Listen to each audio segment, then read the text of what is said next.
दरख्वास्त करना चाहता हूँ, आप हजरात से दरख्वास्त करना चाहता हूँ कि अपने अदब और तहजीब को बरकरार रखते हुए अपना जो शार है उसको बचाते हुए आप लोग इत्मीनान रखें, अमन और सुकून बना कर रहेंगे। मैं एक बार एक शेर से मैं कहना चाहता हूँ अब्दुल इमान साहब, आदिल भैया, वारिस पठान साहब को कि जब मन बना लिया है ऊंची उड़ान का, 100 पे लड़ेंगे इंशाअल्लाह और जीतेंगे भी, और दिखा देंगे उन लोगों को हमारी ताकत क्या है। हम लोग अब मजबूरी में नहीं, मजबूती से एमआईएम पार्टी को वोट देंगे। जब मन बना लिया है ऊंची उड़ान का, फिर देखना सरकार के पास इनका घर है। मैं फिर से इश्तियाक भाई का अपने हाथ से देना चाहता हूँ।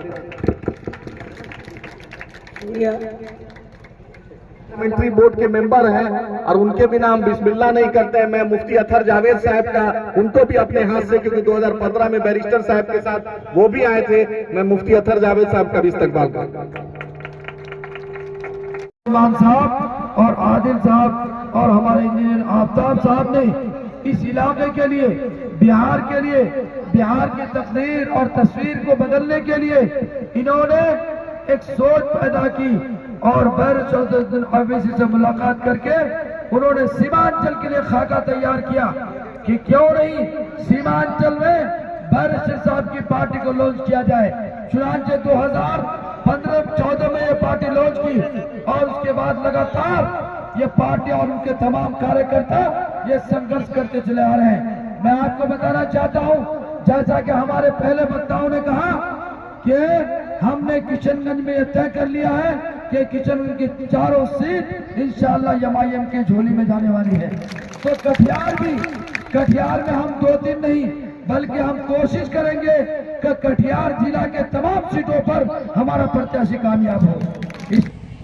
अफरा तफरी के माहौल में ये जलसे में इतनी सारी बड़ी तादाद में भीड़ का इकट्ठा होना इस बात का सबूत देता है कि आप विकास चाहते हो। ये मजलिस की मोहब्बत है।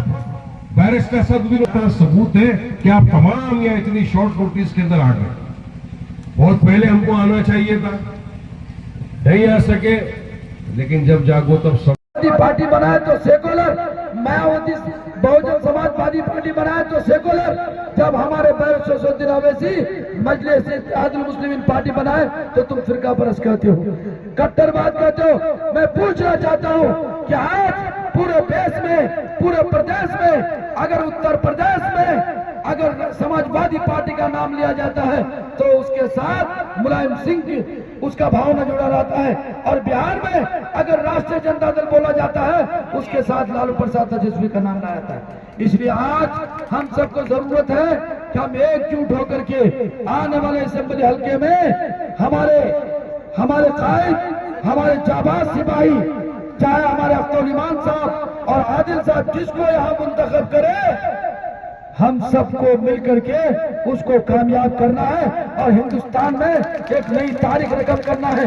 आप राष्ट्रीय प्रवक्ता आपके बीच में मौजूद हैं, हमारे अब्दुल इमान साहब नहीं रुके, उनके पांव नहीं रुके, वो फिर भी जो है 2-3 दिन पहले जो है पटना में लालू प्रसाद यादव जी के घर पे जा करके, जो गूंगी बहरी सरकार थी वो लालू प्रसाद यादव के बेटे को कान में नहीं सुनाई दे रहा था, तो अब्दुल इमान साहब सोचे कि शायद ढोल बाजा ले आकर के सुनाएंगे तो शायद गूंगे भी जो है सुनाई देंगे उसको, लेकिन तब भी उसको सुनाई नहीं दिया।